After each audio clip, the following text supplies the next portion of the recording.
Another deadly damaged guardrail.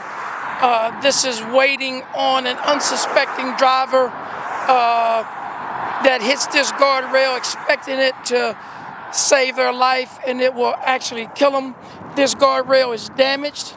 It has been hit.